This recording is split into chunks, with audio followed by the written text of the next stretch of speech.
Hello to you all. Good day. Happy Monday. It is the beginning of the week. I'm Delisa Abraham, leadership coach from Faith and Sparkles World. I'm here today because, hey, it's our Monday motivation. It is our time to prepare for the week, the amazing week that we're going to have because we've already spoken life over it. Now, last week, I had a webinar, super exciting. I loved it. And for all those who attended, thank you so much for registering and for attending. And the workshop was on servant leadership, servant leadership, how to lead with compassion and assertiveness, finding that balance between both. So today I'm just going to do a quick review to motivate you all with that same topic, because guess what? It is necessary for us to know it. If you have questions, please feel free to go in the comments and to put it in there. If you have a thought, put it in. I want to hear from you. So let's get right into it. So why is it necessary to have a servant leadership? Remember, as a servant leader, you serve, right? You're here to serve, to be in service of. And it doesn't mean that you are here to be a people pleaser. It doesn't mean that people are taking advantage of you. It just means that as a servant leader, you are here to help others grow, to develop, to build the community, to strengthen the community. And that's one of the meaning of being a servant leader. You're not here to accrue power or take over the power, but what you're there to do is lead others, to lead the people so that they can fulfill the destiny of the whole. And that in itself takes a lot of work, and it takes a time, and there's humility that is involved in there. And so hence the message for today, the Monday motivation, which is leading with humility, the power of servant leadership. So I won't get too much into it, but I just wanted to share some of the results of servant leadership. And one of the things is employee satisfaction. It is not only employee satisfaction, but satisfaction within yourself. If you're at home, you're the leader in your home, you and your spouse together, you are both leading, and there's always one that is more dominant in that sphere because they're in the home. But the other one is still leading right there, supporting right there with you. If you have a business, similarly, right? You're the one that is leading. And so the satisfaction of the people. So I'm going to speak specifically to businesses here. Your employee satisfaction goes up. Why? Because as a servant leader, you are ensuring the development of your people, so that they're all accomplishing the whole. I spoke earlier on that, right? You want to develop. It's about the community. That's one of the first results that you will get. The second piece is that you will have higher levels of trust and collaboration within your teams in the different departments. And you want to have the trust and the collaboration together, because when people are working together, remember, we are stronger together. There was a whole political campaign on that, right? Called Stronger Together. The stronger together means that people are willing to work together because they're all working towards the same goal. There is no competition between teams and or people. It is about the collaboration. And so that's one of those results, another result that you would get from it. The third piece, in terms of the results that you would receive as a servant leader, and the things that you will see, is the improved morale and performance and productivity. Now, yes, I could have put that one first, because most people will talk about the performance and the productivity first. I put it down a little bit lower because I wanted you guys to recognize that when people are happy, when your team are happy, When there's trust and collaboration within your team, when people trust you, they're working with you and with each other towards that same goal. Now, not only is morale increased because of the culture, the morale in the culture has increased, also their performance and their productivity has increased. Therefore, with that performance, with that productivity, your bottom line, your finances, your resources for the business to be able to sustain itself, because we all need the finances, will increase. Huh, isn't that great?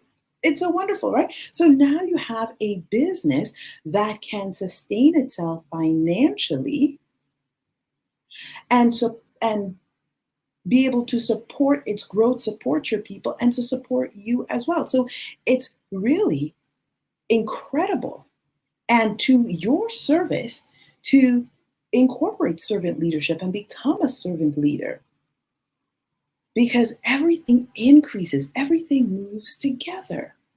And the last piece that I wanted to share, and the results that you will see in being a servant leader, is being able to lead with a more positive outlook, as well as the environment and your relationships get stronger. The environment, the culture, the space will be beaming, like teaming up, like it is just going to explode and expand. The relationships, the collaboration in your team as a servant leader is going to become stronger because you're all working in a collaborative environment instead of a space of competition. So, as the leader in your business, in your industry, these are the things we need to work on, right? How do we increase our employee satisfaction? Because once that's increasing, including our own satisfaction, now our people trust us. Our teams, they trust us and they will work together, not only with us, but with each other together. You will get improved morale, and the performance and the productivity will increase, significantly increase. Therefore, not only has the performance and their production has increased, therefore your bottom line, the bottom line of the business, it increases, because once you have the finances to do what it is that you need to do, then you can actually help more people. You can be of service to more people. And of course, one of the final points is that you will have a more positive, a more life giving culture in your company, in the business. It will be life giving. When people walk in, they will feel excited to be there. And the relationships and the bonds together will be stronger. And this is what we want. This is what we actually also need. Not only do you want that, but you actually need it. You need to have it implemented.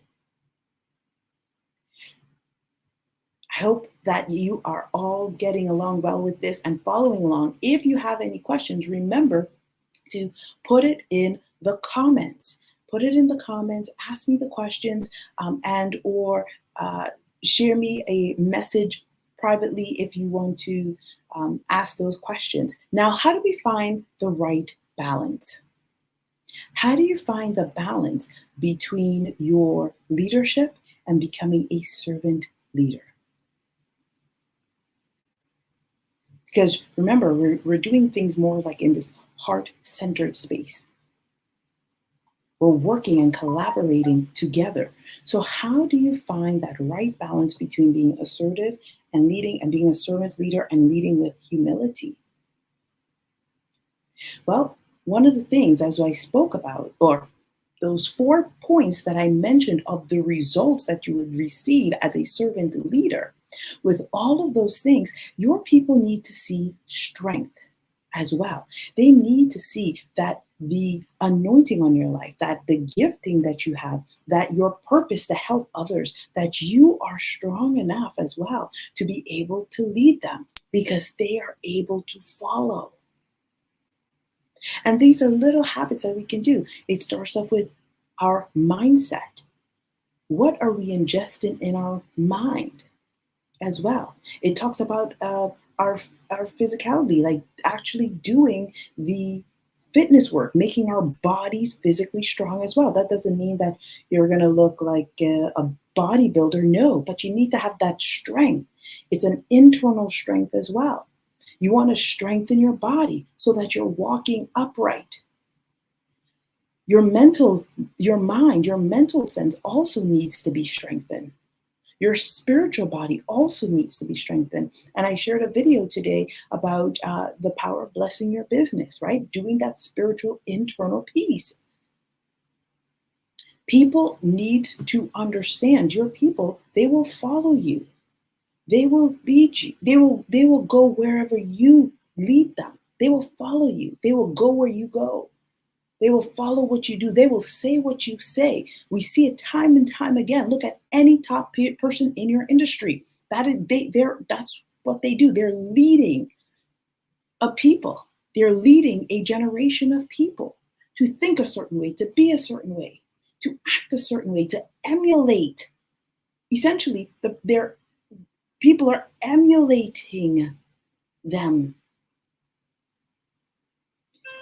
In your own sense, in your industry, as the leader in your industry, you also need to build up your strength, the internal strength, the external strength.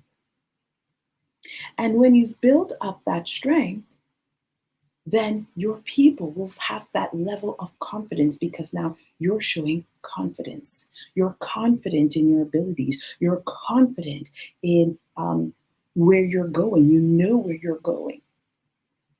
And so that's how we get that balance.